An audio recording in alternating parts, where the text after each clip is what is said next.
Mon père a dit, viens tôt, on va te célébrer. En arrivant, le serveur m'a donné un badge, invité secondaire. Mon frère a chuchoté, pas de repas pour toi. Ma mère a éclaté de rire. Sans un mot, j'ai pris mon téléphone et tapé, annuler tous les virements, immédiatement. 30 minutes plus tard, ils ont regretté d'être nés. C'est l'histoire de la soirée qui a tout changé, la nuit où j'ai compris que la famille qui est censée vous aimer peut aussi être votre plus grand ennemi, votre plus grand fardeau financier, et votre plus grande source de chagrin. Avant de vous raconter en détail comment cette soirée est devenue mon jour d'indépendance, j'aimerais savoir d'où vous m'écoutez ce soir. Dites-moi dans les commentaires depuis quelle ville ou quel pays vous suivez mon histoire, et quelle heure il est chez vous. J'adore voir jusqu'où mes mots voyagent. Allez, c'est parti. Mon nom est Manon, j'ai 32 ans. De la grande baie vitrée de mon bureau, située au cœur du triangle d'or de Bordeaux, je pouvais contempler la preuve tangible de ma réussite. Les toits en ardoise, les façades en pierre blonde baignées par la lumière dorée d'une fin d'après-midi de septembre, tout cela me murmurait que j'avais réussi. J'avais fondé mon agence immobilière de luxe à partir de rien, avec un petit prêt étudiant et une détermination féroce. J'avais sacrifié ma vingtaine, enchaînant les semaines de 80 heures, manquant les fêtes, les vacances, les week-ends. J'avais construit cet empire, brique par brique, avec un seul objectif en tête, un objectif secret et presque honteux, qu'un jour, mon père me regarde enfin dans les yeux et me dise, sans aucune arrière-pensée, « Je suis fier de toi ». Le téléphone a sonné, me tirant de ma contemplation. L'écran affichait « Papa ». Mon cœur a eu un soubresaut, un mélange d'espoir et d'appréhension que je ne connaissais que trop bien. J'ai décroché. « Manon, ma chérie. Comment va la meilleure agent immobilier de toute la Gironde ?» La voix de mon père, Pascal, était mielleuse, presque sirupeuse. C'était un signal d'alarme. Ce ton, je l'appelais, le ton de la demande. « Salut papa. Ça va et toi ? Que se passe-t-il » ai-je demandé, tentant de rester neutre. « Que de bonnes choses. Écoute, avec ta mère et ton frère, on a eu une idée. On a vu le mal que tu te donnes, et on a appris pour ta vente exceptionnelle de l'immeuble près du Grand Théâtre. C'est fantastique. Alors, on a décidé de t'organiser un dîner surprise ce soir. Pour te célébrer. Le mot, encore ce mot. Célébrer. Une vague de chaleur a tenté de percer ma carapace de cynisme. Et s'il était sincère, cette fois ? Un dîner ? C'est vraiment gentil, papa. On a réservé dans ce restaurant incroyable à Saint-Émilion, tu sais, celui qui domine les vignes. Toute la famille sera là pour te rendre hommage. Viens vers 20h, et surtout, viens tôt. Cette fois, ce sera différent, ma fille. On a tous compris à quel point tu as travaillé. On est si fiers. J'ai raccroché, un sourire idiot flottant sur mes lèvres. L'espoir est une drogue puissante. J'ai immédiatement appelé Léa, ma meilleure amie, ma bouée de sauvetage dans l'océan de folie qu'était ma famille. Tu ne devineras jamais. Ma famille m'organise un dîner pour me fêter. Un long silence a pesé à l'autre bout du fil. Puis, la voix de Léa, toujours aussi directe. Manon. Tu te souviens de l'histoire de la voiture ? Quand ils t'ont fêté pour ton anniversaire et qu'ils t'ont emprunté ta nouvelle voiture pour un week-end, avant de te la rendre avec 2000 km de plus et le pare-choc abîmé ? Faites attention à toi. S'il te plaît. Tu es trop négative, ai-je balayé, un peu trop vivement. Cette fois, c'est différent. Je le sens. J'ai choisi d'ignorer la petite voix de la raison, cette voix qui ressemblait étrangement à celle de Léa. J'ai quitté le bureau, le cœur léger. Je suis passé chez moi, j'ai choisi ma plus belle robe, une robe en soie verte qui mettait en valeur mes yeux. En me regardant dans le miroir, j'ai vu une femme qui avait tout pour être heureuse, mais qui continuait de mendier l'amour des seules personnes qui semblaient incapables de le lui donner. Ce soir, me suis-je juré, tout allait changer. J'ai raccroché, choisissant de croire en leur bonne foi une dernière fois. C'était une erreur qui allait me coûter bien plus que de l'argent. La route sinueuse qui mène à Saint-Émilion était un enchantement. Les rangées de vignes, parfaitement alignées, ondulaient sur les collines sous la lumière déclinante. Le ciel s'embrasait de couleurs chaudes, passant du orange au rose puis au violet. C'était un paysage de tranquillité et d'harmonie, un contraste saisissant avec la tempête d'émotions qui faisait rage en moi. Chaque kilomètre qui me rapprochait du restaurant resserrait un peu plus le nœud d'angoisse dans mon ventre. L'espoir et la peur menaient une bataille féroce dans mon esprit. Le restaurant lui-même était une vision de rêve. Une ancienne chartreuse en pierre blonde, couverte de lierre, dont les fenêtres illuminaient les jardins impeccables. Le luxe était discret, élégant. En garant ma voiture sur le parking, j'ai vu celle de mon père, puis celle de mon frère. Ils étaient là. Mon cœur s'est mis à battre plus fort. J'ai pris une grande inspiration, j'ai lissé ma robe, et je suis entrée. L'intérieur était encore plus impressionnant. Des poutres apparentes centenaires, des tables nappées de lin blanc, le son cristallin des verres qui s'entrechoquent et le murmure feutré des conversations. Une atmosphère de célébration et d'opulence. Pendant une seconde, j'ai été transportée. J'ai cru que, pour une fois, je faisais partie de ce monde, que j'avais ma place. Un maître d'hôtel en costume impeccable s'est approché avec un sourire affable. « Bonsoir madame. Bienvenue. À quel nom la réservation ? Bonsoir. Lefebvre. Je suis Manon Lefebvre. » Il a consulté sa tablette, son sourire ne faiblissant pas. « Ah oui, la table d'honneur. Un instant s'il vous plaît. » Il s'est tourné vers un guéridon où reposait un plateau en argent. Il en a pris un petit badge nominatif et me l'a tendu. « Voici pour vous, mademoiselle. » J'ai pris le petit rectangle de carton glacé. Mes doigts étaient froids. J'ai baissé les yeux pour lire mon nom. Mais ce n'est pas mon nom que j'ai vu en premier. C'étaient les deux mots imprimés juste en dessous, en lettres noires, nettes, indiscutables, invité secondaire. Le monde a cessé de tourner. Le son autour de moi s'est estompé, remplacé par le battement sourd de mon propre sang dans mes tempes. J'ai relu. Et relu encore. Peut-être que mes yeux me jouaient des tours. Invité. Secondaire. Non, c'était bien réel. Ce n'était pas une erreur de l'imprimeur. C'était un message. J'ai relevé la tête, le regard vide, et j'ai balayé la salle. Je les ai trouvés instantanément. Assis à la plus grande table, la mieux placée, riant et buvant. Ma mère, Brigitte, resplendissante dans une robe trop chère, racontait une histoire en gesticulant, captivant son auditoire. Mon frère, Cédric, avachi sur sa chaise, a croisé mon regard. Un sourire mauvais, un sourire de triomphe, a fendu son visage. Il a porté son verre à ses lèvres sans me quitter des yeux. Et mon père, Pascal, mon père a détourné le regard, se plongeant dans une conversation soudainement passionnante avec son voisin. Il m'avait vu. Et il avait choisi de m'ignorer. La première vague n'a pas été la colère. Ce fut une douleur physique, une sensation de vide glacial au creux de mon estomac, comme si on venait de m'arracher quelque chose de vital. Mon rêve d'une famille unie, d'une reconnaissance méritée, venait de se briser en 1000 morceaux sur le sol en marbre de ce restaurant. Cédric a décidé d'enfoncer le clou. Il s'est levé et s'est dirigé vers moi, sa démarche nonchalante et provocatrice. « Alors, sœurette. La déco te plaît ?» a-t-il commencé, son regard fixé sur le badge dans ma main. « J'espère que tu as mangé avant de venir. » Parce que ce badge, il l'a effleuré du bout de son doigt, il veut dire que tu n'es pas sur la liste pour le menu dégustation. Juste de l'eau. L'eau du robinet est excellente ici, paraît-il. Il faut bien que quelqu'un reste sobre pour nous ramener à la maison, non ? Au même moment, ma mère, qui nous observait de loin, a éclaté de rire. Ce n'était pas un rire joyeux. C'était un rire perçant, méprisant, un son qui a fait taire les conversations des tables voisines pendant une fraction de seconde. Elle a mis sa main devant sa bouche dans un geste faussement pudique, mais ses yeux brillaient d'une jubilation cruelle. Le sang me monta au visage, non pas de honte, mais d'une rage froide et calculée. Ce soir, le spectacle ne serait pas ma déchéance, mais la leur. J'ai ignoré Cédric. Je lui ai tourné le dos, je suis passé devant lui comme s'il était invisible et je me suis dirigé vers une petite table isolée, près d'une fenêtre qui donnait sur les vignes sombres. J'ai posé le badge de la honte face contre la nappe.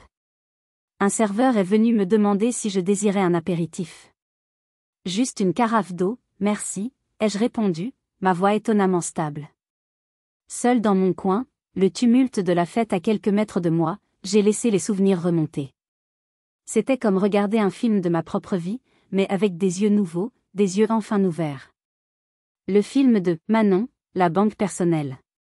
Ça avait commencé si insidieusement. Des petites sommes, ici et là. Manon, je suis un peu juste ce mois-ci, tu peux me dépanner de 200 € jusqu'à la semaine prochaine? C'était la phrase fétiche de Cédric. La semaine prochaine ne venait jamais, bien sûr. Mais c'était plus facile de laisser tomber que de me disputer. Puis les demandes étaient devenues plus importantes, plus audacieuses. Je me souviens de Cédric, il y a 5 ans. Il était arrivé chez moi, les yeux brillants d'excitation. Il avait déroulé un prétendu business plan sur ma table de cuisine, un projet de start-up dans la livraison de produits locaux. C'était vague, mal ficelé, mais il y mettait une telle passion. Il avait joué sur ma corde sensible, l'ambition, le désir de créer quelque chose. Imagine, Sœurette, on pourrait travailler ensemble. Lefebvre et Lefebvre.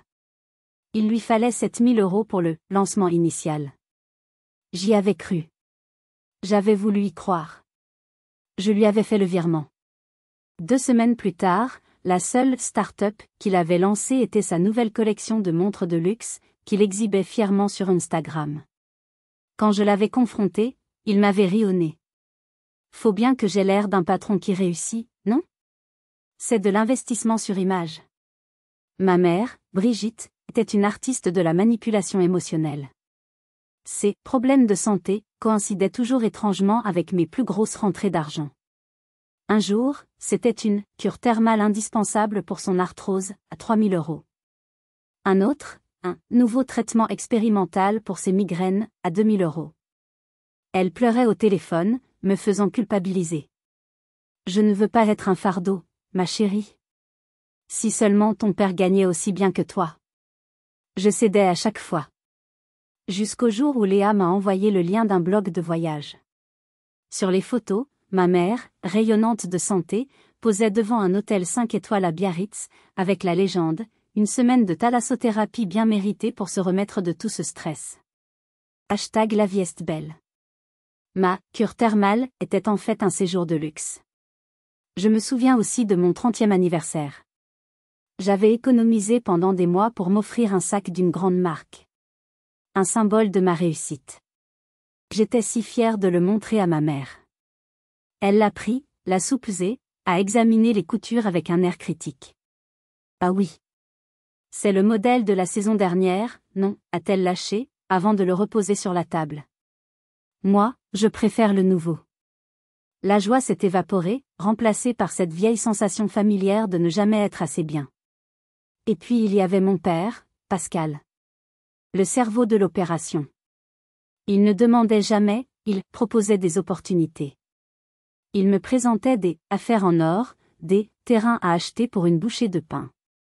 Il me montrait des plans, des documents qui semblaient officiels. Je me sentais flattée qu'il me traite comme une partenaire, une égale. J'ai investi des dizaines de milliers d'euros dans ces projets fantômes.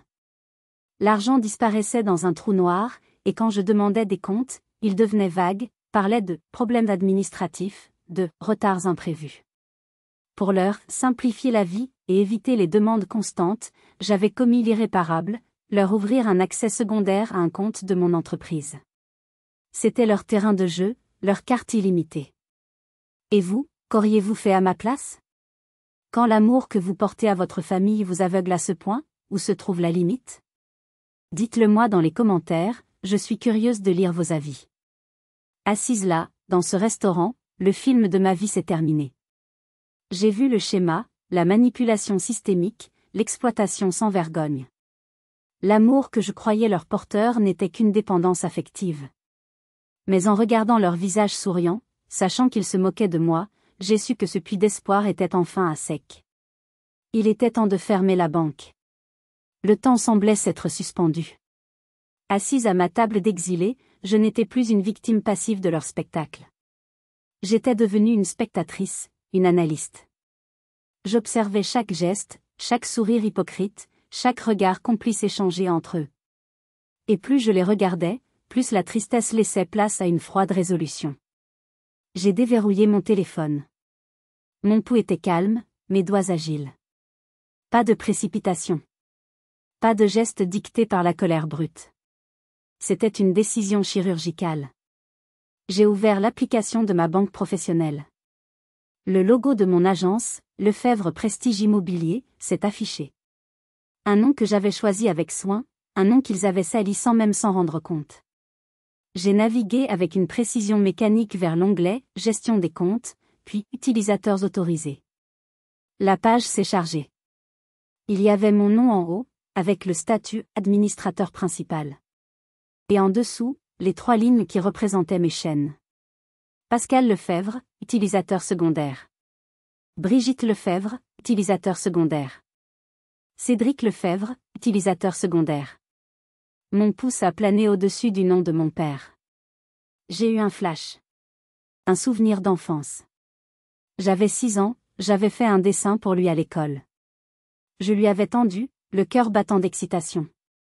Il l'avait à peine regardé, trop occupé à lire son journal. C'est bien, pose ça là, avait-il dit sans lever les yeux. Cette blessure, si ancienne, si petite, était la racine de tout le reste. La racine de ma quête effrénée pour son approbation. Le dessin, je l'avais retrouvé des années plus tard dans une vieille boîte, jamais accroché, jamais regardé. J'ai appuyé sur son nom. Une nouvelle page s'est ouverte. L'option, écrite en lettres rouges, était impossible à manquer, supprimer l'accès. J'ai appuyé. Un message de confirmation est apparu, comme une dernière chance de faire marche arrière. Êtes-vous sûr de vouloir révoquer définitivement l'accès de cet utilisateur? Cette action est irréversible. Une image de son visage, quand il m'avait ignoré en entrant dans le restaurant, a traversé mon esprit. J'ai appuyé sur oui. Mon pouce s'est déplacé sur le nom de ma mère. Un autre souvenir. Mon premier succès immobilier.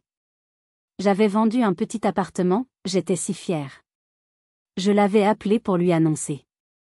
Sa première question n'avait pas été « Félicitations, mais, et tu as touché combien de commissions ?»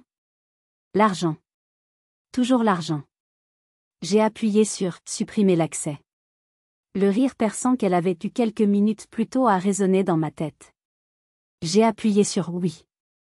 Enfin, Cédric. Le souvenir était plus récent. La dernière fois qu'il m'avait demandé de l'argent. Je lui avais dit que je devais réfléchir. Il m'avait répondu, réfléchir à quoi? C'est mon droit d'aînesse.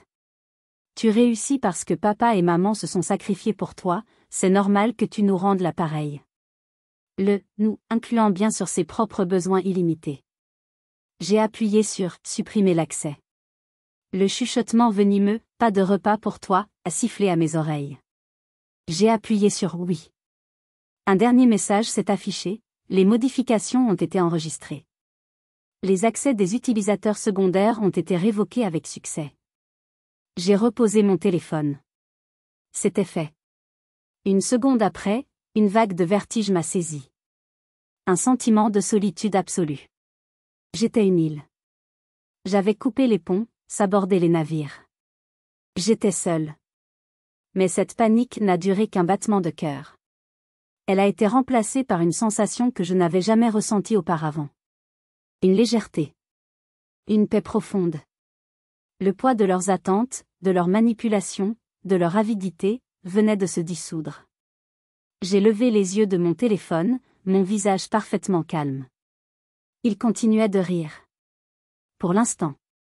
Le calme avant la tempête n'a duré que quelques minutes. 7, pour être précis. 7 minutes de paix pendant lesquelles j'ai siroté mon eau en les regardant vivre leur dernier instant d'ignorance bienheureuse. Le premier signal fut un bip discret, presque inaudible dans le brouhaha du restaurant. Cédric a sorti son téléphone de sa poche avec un air d'agacement. Il a lu la notification. Son expression a changé instantanément. Le sourire suffisant s'est effacé, remplacé par une incrédulité confuse. Il a secoué la tête, a tapoté l'écran plusieurs fois, comme pour chasser une mauvaise blague. Il a essayé d'ouvrir son application bancaire. Un message d'erreur. Il a froncé les sourcils, ne comprenant pas. Puis, ce fut au tour de ma mère. Son téléphone, posé sur la table à côté de son assiette à pain, s'est allumé. Une notification est apparue sur l'écran verrouillé. Elle y a jeté un œil distrait, en pleine conversation. Elle s'est arrêtée net au milieu d'une phrase. Sa main s'est figée, son verre de champagne à mi-chemin de ses lèvres. La couleur a reflué de son visage. Elle a déverrouillé son téléphone, ses doigts normalement si agiles devenant soudain maladroits. Elle a lu. Et relu. Puis elle a levé les yeux vers moi. Dans son regard, il n'y avait plus de moquerie. Juste une fureur glaciale et naissante. Pascal, a-t-elle sifflé, sa voix soudainement stridente. Regarde tes messages. Regarde ton compte. Mon père, qui était en train de raconter une anecdote à un homme d'affaires à sa droite, s'est tourné vers elle, irrité d'être interrompu. Quoi encore, Brigitte? Fais-le, a-t-elle presque crié. Surpris par sa véhémence, il a sorti son téléphone à contre-cœur. Il a lu. Le silence qui a suivi fut plus éloquent que n'importe quel cri. Son dos s'est raidi. Son visage, si jovial quelques secondes auparavant, est devenu un masque de fureur contenue. Il a lentement, très lentement, tourné la tête vers ma table. Nos regards se sont croisés à travers la salle. Leur monde venait de s'effondrer, et ils savaient qui tenait le détonateur. L'ambiance à leur table a changé du tout au tout. Les rires se sont tus. Les invités, sentant la tension palpable, se sont tus également, échangeant des regards interrogateurs. Pascal s'est levé. Il n'a pas marché, il a fendu la foule, droit sur moi. Il a posé ses deux mains à plat sur ma petite table, qui a tremblé sous le poids de sa colère. Il s'est penché, son visage à quelques centimètres du mien. Manon, a-t-il articulé, chaque syllabe chargée de menaces. Dis-moi que c'est une erreur. Dis-moi que tu vas arranger ça. Tout de suite. J'ai soutenu son regard sans ciller. J'ai pris mon temps. J'ai bu une gorgée d'eau. Arranger quoi, papa, ai-je demandé d'une voix posée. Je ne vois pas de quoi tu parles. Je profite juste de la soirée. Le badge que vous m'avez donné est très original. Ma mère est arrivée en trombe, incapable de se contenir. Espèce de petite vipère.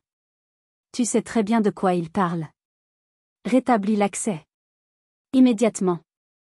Cédric était juste derrière, le visage blême. Mes virements, Manon. J'ai des prélèvements automatiques. Tu es en train de me ficher en l'air. Leur panique était totale, leur humiliation publique. C'était laid, c'était bruyant, et c'était délicieux. Je me suis levée, ma chaise raclant doucement sur le sol. Je les ai regardés tous les trois, ces vampires qui m'avaient saigné pendant des années. Merci pour l'invitation, ai-je dit, ma voix portant juste assez pour être entendue par les tables voisines. L'eau était délicieuse. Mais je crains de devoir vous laisser. J'ai soudainement beaucoup de projets à financer. Les miens. Je leur ai tourné le dos et j'ai traversé le restaurant, la tête haute. Derrière moi, le chaos éclatait. Leur panique était de la musique à mes oreilles. Mais je savais que ce n'était que le premier round. La vraie bataille aurait lieu sur mon propre territoire. Je n'ai pas eu à attendre longtemps. Le sursis n'a duré que 36 heures. 36 heures d'un silence radio assourdissant, pendant lesquelles j'ai changé les serrures de mon appartement et installé une caméra de surveillance. Je savais qu'il viendrait. Le samedi matin, alors que je savourais mon premier café en paix depuis des années, l'interphone a retenti. Je n'ai pas répondu. Quelques minutes plus tard, des coups violents ont fait trembler ma porte d'entrée. Manon. Ouvre cette porte. On sait que tu es là. C'était la voix de mon père, déformée par la rage. J'ai soupiré. J'ai enfilé un peignoir et je suis allée ouvrir. Il fallait que cette confrontation ait lieu.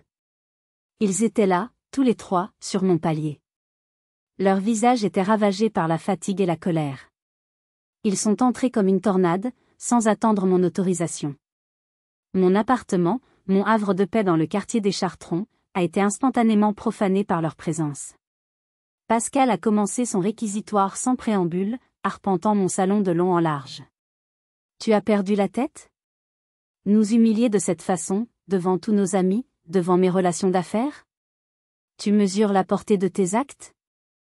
Mes actes, ai-je répliqué, m'adossant au plan de travail de ma cuisine, les bras croisés. Ou les conséquences des vôtres? Brigitte a sorti l'artillerie lourde, les larmes. Des sanglots bruyants, des reniflements pathétiques. Comment peux-tu être si cruelle, a-t-elle gémi. On voulait juste te taquiner, c'était une blague, ce badge. Tu as toujours manqué de sens de l'humour. Tu détruis ta propre famille pour une petite plaisanterie. Une plaisanterie à 80 000 €, maman, ai-je lâché, ma voix tranchante comme du verre. C'est le montant approximatif que je vous ai versé ces 5 dernières années. Est-ce que c'était une plaisanterie, ça aussi? Le silence est tombé. Je les avais touchés. Cédric, acculé, a tenté de se défendre. Mais, j'avais besoin de cet argent. J'ai eu des problèmes, des investissements qui ont mal tourné. Des investissements, ai-je ricané. Tu appelles ça comme ça, maintenant? La montre de luxe, c'était un investissement? Les week-ends à Deauville? Dis-moi, Cédric, où est passé tout cet argent? Il a bafouillé, incapable de formuler une phrase cohérente. C'est là que mon père, excédé, a commis l'erreur de dire la vérité. Tais-toi, imbécile, a-t-il hurlé à Cédric. Puis, se tournant vers moi, le visage dur, puisque tu veux tout savoir. Ce dîner n'était pas pour toi. C'était pour lui. Il a fait une énorme bêtise. Il a perdu de l'argent qui n'était pas à lui. De l'argent emprunté à des gens, peu recommandables. Mon sang s'est glacé. Il y avait un homme à ce dîner, a continué mon père, un vieil ami à moi, très riche. Le plan était simple. On te présentait, on lui montrait ta réussite, la solidité de la famille Lefebvre. Tu étais la caution morale. L'idée était qu'il soit impressionné et qu'il accepte de prêter à Cédric de quoi rembourser ses dettes. On voulait juste utiliser ton image pour le sauver. Le dégoût m'a submergé, une vague nauséeuse. Il ne m'avait pas seulement utilisé comme une banque. Il m'avait utilisé comme un appât. Ils allaient me jeter en pâture à un inconnu pour couvrir les dettes de jeu de mon frère. J'étais le bouclier, la façade respectable de leur combine sordide. Vous vouliez. Ma voix n'était qu'un murmure. Vous vouliez me vendre. Le mot a flotté dans l'air. Personne n'a nié. J'ai senti quelque chose se briser en moi. Définitivement. J'ai marché jusqu'à la porte et je l'ai ouverte en grand. Dehors. Manon, on peut discuter. A tenté ma mère. Je vois idéité partir, ai-je hurlé, une force que je ne me connaissais pas faisant vibrer chaque fibre de mon être. Sortez de ma maison et de ma vie. Ils sont partis, abasourdis par ma fureur. J'ai claqué la porte si fort que le cadre a vibré. Je me suis laissé glisser contre, le corps secoué de tremblements. Et là, j'ai appelé Léa. Je n'ai pas pleuré de tristesse. J'ai pleuré de rage. Il voulait me vendre, Léa. Ai-je répété, encore et encore. Il voulait me vendre. Je sais, a-t-elle répondu doucement. Mais ils ne le feront plus jamais. En leur claquant la porte au nez, une nouvelle peur s'est installée, jusqu'où irait-il pour se venger? Après l'explosion de vérité dans mon appartement, une semaine de silence oppressant s'est installée. Je savais que ce n'était qu'un repli stratégique de leur part. Ils avaient perdu sur le terrain de la confrontation directe. Ils allaient donc chercher mon point faible, ma faille, mon talon d'Achille. Et ils l'ont trouvé. Ma grand-mère, Geneviève. La mère de ma mère. Une petite femme frêle de 85 ans, avec des yeux pétillants de malice et des mains déformées par l'arthrose. Elle était la seule personne de cette famille qui m'avait jamais montré une affection désintéressée. Elle vivait seule dans sa petite maison de campagne, dans le Médoc, et à cause de l'influence de mes parents, je la voyais bien moins souvent que je ne l'aurais voulu. Un soir, mon téléphone a sonné. C'était elle. Mon cœur a bondi de joie avant de se serrer d'angoisse. Mémé? Comment vas-tu? Manon, ma chérie. Sa voix était à peine un murmure, faible et cassé. Elle toussait. Excuse-moi de te déranger. Tu ne me déranges jamais, Mémé. Qu'est-ce qui ne va pas? Tu as l'air malade. Oh, ce n'est rien, juste un mauvais rhume. Mais. Elle a hésité, puis a éclaté en sanglots. De vrais sanglots déchirants qui me tordaient les entrailles. Je suis tellement désolée de t'appeler pour ça, ma petite. Ta mère m'a dit que tu étais fâchée contre nous tous. Mais je ne sais plus quoi faire. L'inquiétude m'a saisie. De quoi parles-tu, mémé? Dis-moi. Ma chaudière, elle est tombée en panne. Il n'y a plus de chauffage, plus d'eau chaude. Le réparateur est venu, il dit qu'il faut tout changer. Ça coûte une fortune, Manon. 3000 €. Je n'ai pas cette somme. Je vais devoir passer l'hiver dans le froid. Et avec mes rhumatismes. L'image de ma grand-mère, seule, dans sa maison froide et humide, était une torture.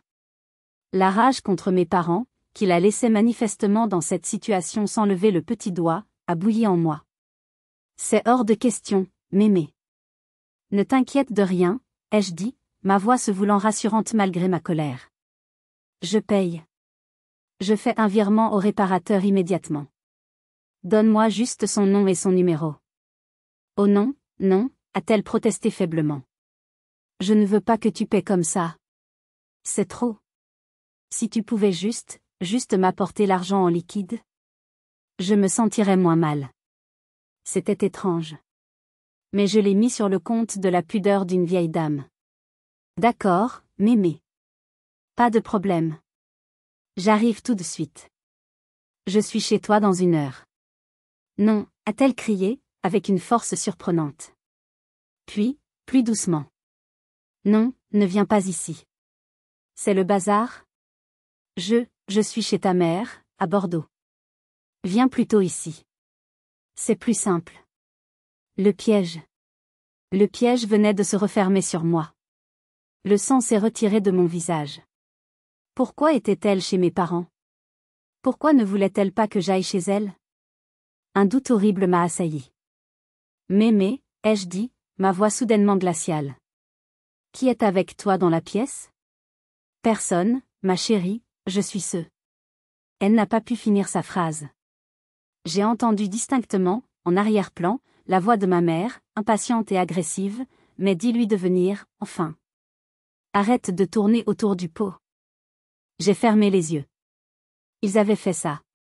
Ils l'avaient amenée chez eux, probablement sous un faux prétexte, et l'avaient forcée à jouer ce rôle. Ils utilisaient mon amour pour elle comme un levier, comme une arme de chantage émotionnel. Passe-moi Brigitte, ai-je ordonné, sans élever la voix. Il y a eu un silence, puis des chuchotements confus.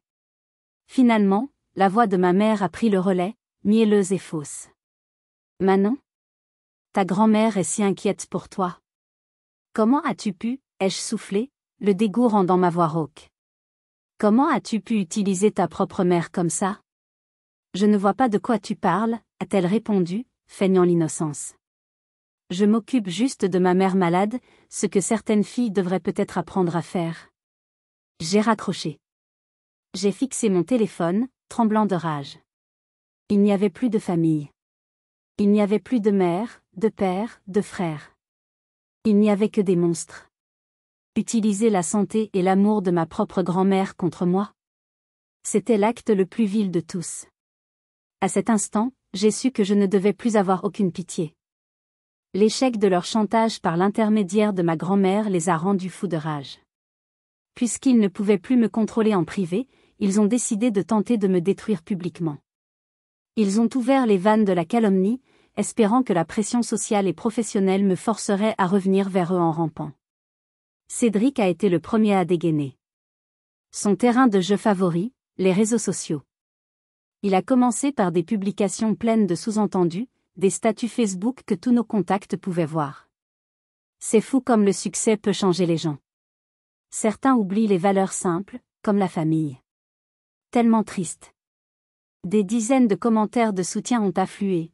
Tu as bien raison, Cédric, la famille avant tout. Chaque like était comme une petite piqûre d'épingle dans ma peau. Ensuite, il est passé à l'étape supérieure. Il a partagé une vieille photo de nous deux, enfants, avec un texte larmoyant, souvenir d'un temps où ma sœur avait encore un cœur. Aujourd'hui, son compte en banque est plus important que sa propre famille. J'espère qu'elle trouvera la paix. C'était brillant de perversité. Il se posait en victime, en frère aimant et blessé, tout en me peignant comme un monstre matérialiste. Mais ma mère, Brigitte, était une stratège bien plus redoutable. Elle ne s'est pas contentée de son propre mur Facebook. Elle a méticuleusement infiltré des dizaines de groupes communautaires de la région bordelaise. Des groupes comme « Les Mamans de Bordeaux »,« Entraide et bons plans en Gironde »,« Tu sais que tu viens de Bordeaux quand ?» Et dans chacun de ces groupes, elle a publié une version légèrement différente de la même histoire tragique. Elle se décrivait comme une mère aimante, souffrant de « graves problèmes de santé », dont le mari avait des « difficultés financières ». Leur unique fille, une agent immobilier, qui a très bien réussi, Dieu merci, avait soudainement décidé de leur couper les vivres, les laissant, au bord du gouffre, sans même une explication. Elle ne me nommait jamais directement, mais donnait assez de détails, mon agence dans le Triangle d'Or, la trentaine, pour que quiconque me connaissait fasse le lien. Elle terminait toujours son message par un appel à la prière ou un déchirant « Je ne sais plus quoi faire, mon cœur de mère est brisé ». L'effet a été dévastateur. Des centaines de messages de sympathie ont inondé les publications. Des femmes de son âge lui offraient leur soutien, maudissant cette « fille indigne ». Mon nom a fini par être lâché dans les commentaires. Des inconnus ont commencé à laisser des avis négatifs sur la page de mon agence, des commentaires haineux basés sur une histoire entièrement fabriquée. L'impact dans ma vie réelle a été immédiat. J'ai croisé une voisine dans l'ascenseur qui m'a regardée avec un dégoût non dissimulé. Le père d'une amie m'a appelé pour me dire qu'il était profondément déçu. La rumeur a enflé, se déformant au passage. J'étais devenue la fille riche et cruelle qui laissait ses parents malades mourir de faim. Vous savez, on peut se défendre contre une attaque directe. Mais comment se défendre contre une armée de sympathie acquise par le mensonge? Comment combattre l'image d'une mère éplorée? Si je répondais, je passais pour une folle qui attaquait sa propre mère en public. Si je ne répondais pas, je laissais le mensonge s'installer comme une vérité. J'étais prise au piège. C'est Léa qui m'a encore une fois sauvée du désespoir. Ne joue pas leur jeu, m'a-t-elle répété. Documente tout. Fais des captures d'écran. Chaque mensonge, chaque commentaire. Et concentre-toi sur ton travail. Laisse ton excellence être ta seule réponse. C'est ce que j'ai fait. C'était une torture de lire ces horreurs, mais j'ai tout sauvegardé, méticuleusement. Je créais un arsenal de preuves, sentant que cette guerre allait bientôt connaître une nouvelle escalade. Ils voulaient jouer dans l'arène publique. Très bien. Mais ils oubliaient que dans cette arène, j'avais plus d'alliés qu'ils ne le pensaient. La campagne de diffamation était une chose. C'était blessant, humiliant, mais cela restait de l'ordre de la rumeur. J'espérais que mon travail impeccable et ma réputation solide finiraient par l'emporter sur les ragots. J'avais sous-estimé la noirceur de l'âme de mon frère. Il n'allait pas se contenter de salir mon nom.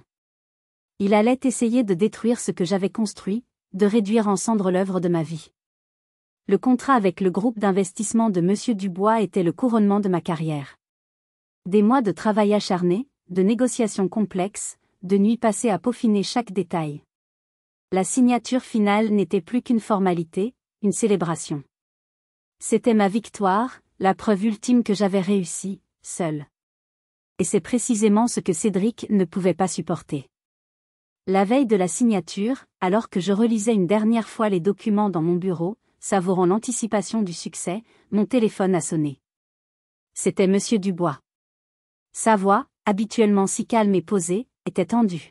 « Manon, bonsoir. J'ai une nouvelle pour le moins déconcertante. » Mon estomac s'est noué.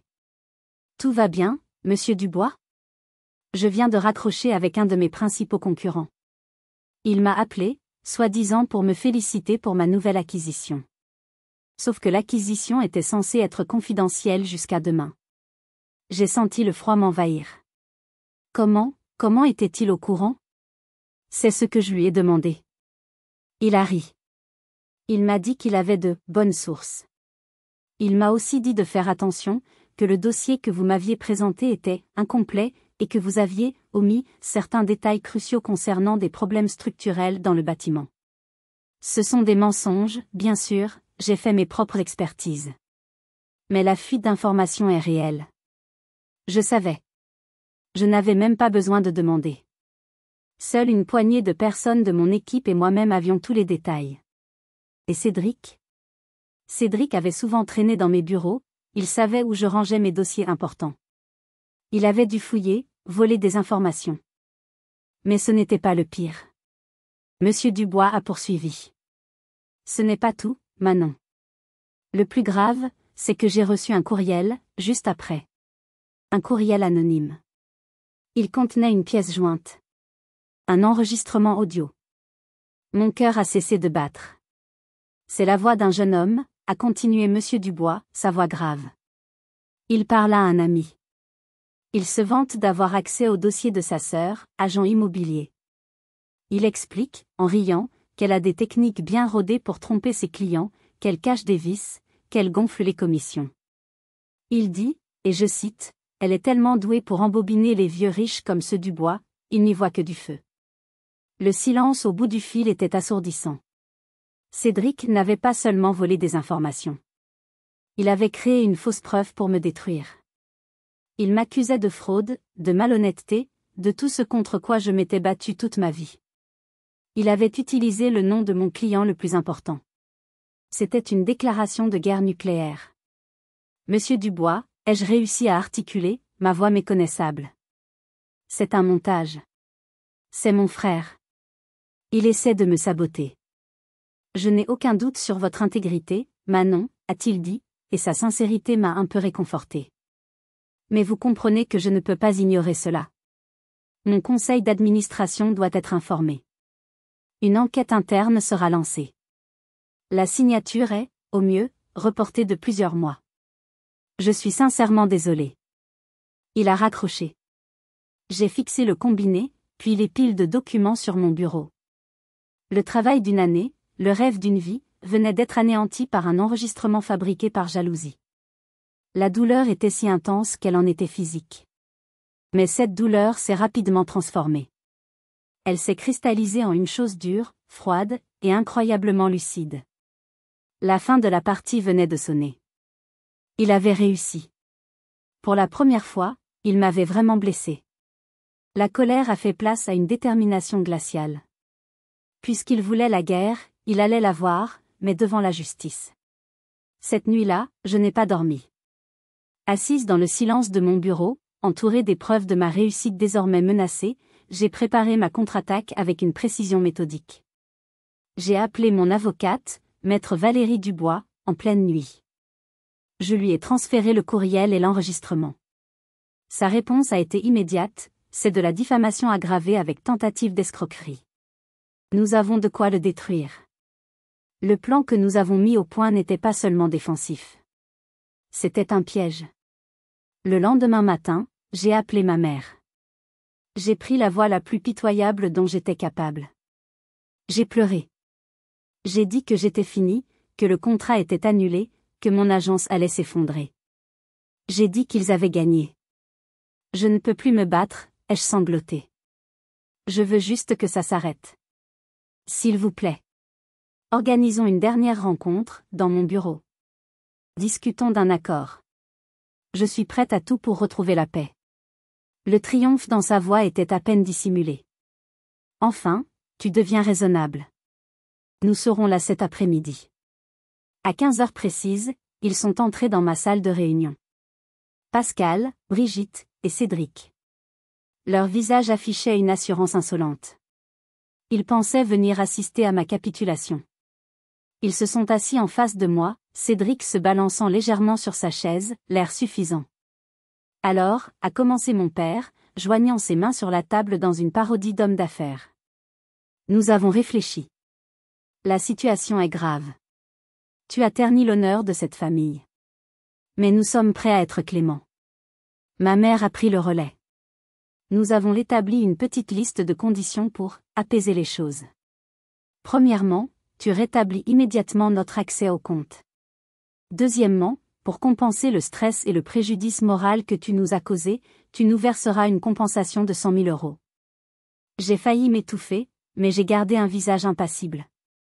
Et troisièmement, a conclu Cédric, son sourire devenant carnassier, tu t'excuseras publiquement, sur tes réseaux sociaux, d'avoir été une fille et une sœur ingrate.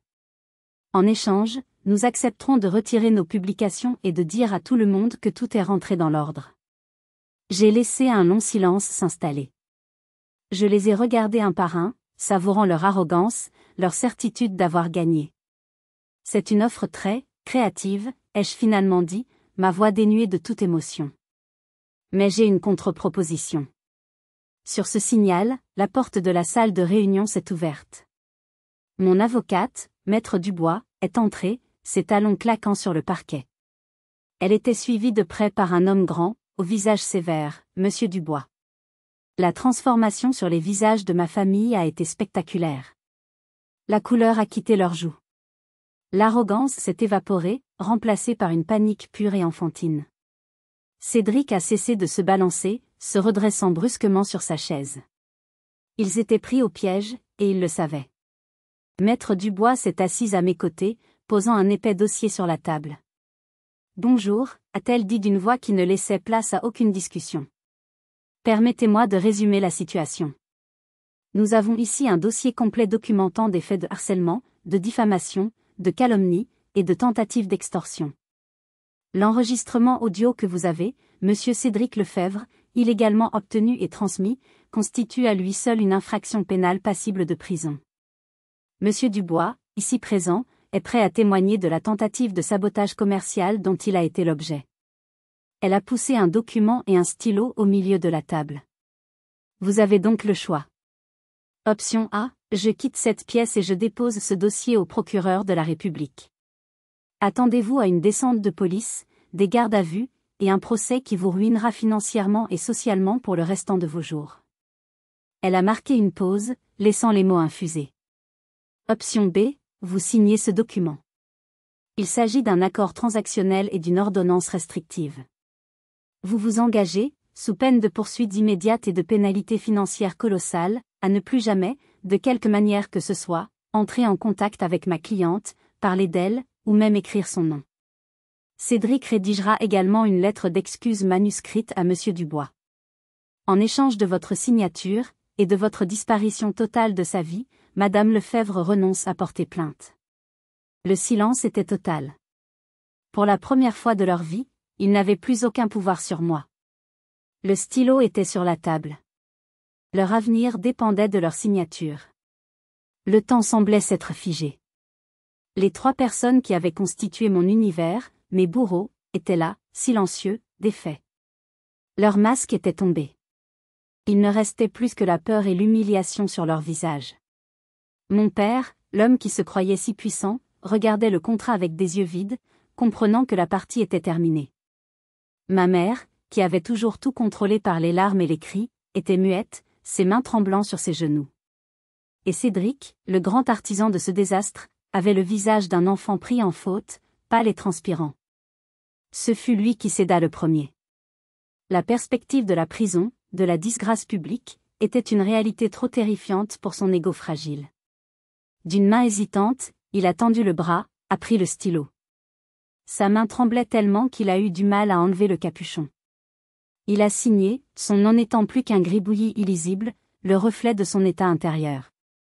Il a repoussé le document comme s'il le brûlait. Ma mère a été la suivante. Des larmes silencieuses coulaient sur ses joues, mais cette fois, elles étaient réelles. Des larmes non pas de remords, mais de défaite. Elle a signé rapidement, sans même me regarder. Mon père fut le dernier. Il a pris le stylo, a fixé le papier pendant un long moment, puis a levé les yeux vers moi. Il cherchait quelque chose dans mon regard. Un signe de faiblesse, un reste d'affection, une porte de sortie. Il n'a rien trouvé. Mon visage était une forteresse. Il a soupiré, un son rauque, le son d'un homme brisé. Et il a signé. Maître Dubois a récupéré les 3 exemplaires. Parfait. Monsieur Cédric, vous allez maintenant rédiger votre lettre d'excuse dans le bureau d'Axe en grave côté. Mon assistante vous surveillera. Quant à vous, monsieur et madame Lefebvre, la sortie est par ici. Ils se sont levés comme des automates. En passant devant moi, ma mère s'est arrêtée un instant. Sa voix n'était qu'un murmure venimeux. J'espère que tu es heureuse. Tu as détruit ta famille. Non, ai-je répondu calmement, ma voix claire et ferme. On ne peut pas détruire quelque chose qui n'a jamais vraiment existé. Vous n'étiez pas une famille. Vous étiez une association de prédateurs. Et j'ai simplement démissionné. Elle a eu un hoquet de surprise et de rage, mais mon père l'a tiré par le bras et ils sont sortis. Cédric a été emmené dans une autre pièce. Je suis restée seule avec Monsieur Dubois et mon avocate. Vous avez été remarquable, Manon, a dit Monsieur Dubois, sa voix remplie d'un respect sincère. Votre sang-froid est exceptionnel. Quant à notre contrat, considérez-le comme réactivé. Nous signerons la semaine prochaine. Je pense même que nous allons revoir le montant à la hausse. Je n'investis pas seulement dans des bâtiments, j'investis dans des gens de valeur. La tension des derniers jours m'a quitté d'un seul coup. J'ai senti mes genoux flageoler et j'ai dû m'asseoir. C'était fini. Vraiment fini. Les mois qui ont suivi ont été une période de reconstruction silencieuse. J'ai signé le contrat, qui a propulsé mon agence dans une autre dimension. Les échos de la vie de ma famille me parvenaient parfois. Cédric, blacklisté dans le monde des affaires, avait dû prendre un emploi de commercial dans une petite entreprise de province. Mes parents avaient vendu leur maison pour éponger les dettes de mon frère et vivaient désormais dans un petit appartement, se rejetant mutuellement la faute de leur déchéance. Un jour, j'ai reçu une lettre de ma grand-mère. Elle m'expliquait, avec ces mots simples, qu'elle avait compris. Qu'elle était désolée de s'être laissée faire. Elle me disait qu'elle était fière de moi. J'ai pleuré en lisant sa lettre. Je lui ai mis en place une aide financière discrète et régulière, en m'assurant que mes parents ne pourraient jamais y toucher. C'était ma dernière connexion avec ce passé. Ils n'ont pas été punis par moi, mais par les conséquences de leur propre choix. J'avais gagné la guerre, mais la paix avait un goût doux amer. J'avais gagné ma liberté, mais j'avais perdu ma famille. Ou peut-être, avais-je simplement accepté que je n'en avais jamais vraiment eu une. Aujourd'hui, 2 ans se sont écoulés depuis ce jour où ma vie a basculé. Je suis à mon bureau, le même bureau, mais je ne suis plus la même femme. Quand je regarde par la fenêtre les toits de Bordeaux, je ne vois plus seulement les briques et les tuiles. Je vois une ville qui m'a vu tomber et me relever. Je vois le symbole de ma propre reconstruction. La paix est revenue, mais ce n'est pas une paix passive. C'est une paix active, une paix que je construis chaque jour. Elle est faite de matins tranquilles où la sonnerie du téléphone ne me cause plus d'angoisse. Elle est faite de soirées passées avec des amis chers, des gens qui se réjouissent sincèrement de mon bonheur. Elle est faite de décisions que je prends pour moi, et pour moi seule. Mon agence est florissante. Le succès a un goût différent maintenant. Ce n'est plus une arme pour essayer de gagner un amour impossible. C'est simplement la juste récompense de mon travail, de ma passion. L'argent n'est plus une source de conflit, mais un outil pour construire ma sécurité et aider ceux qui le méritent vraiment. Ma relation avec Léa est devenue le pilier de ma vie. Elle est la famille que j'ai choisie. Nous avons voyagé ensemble, nous avons ri jusqu'aux larmes, nous nous sommes soutenus dans les moments difficiles.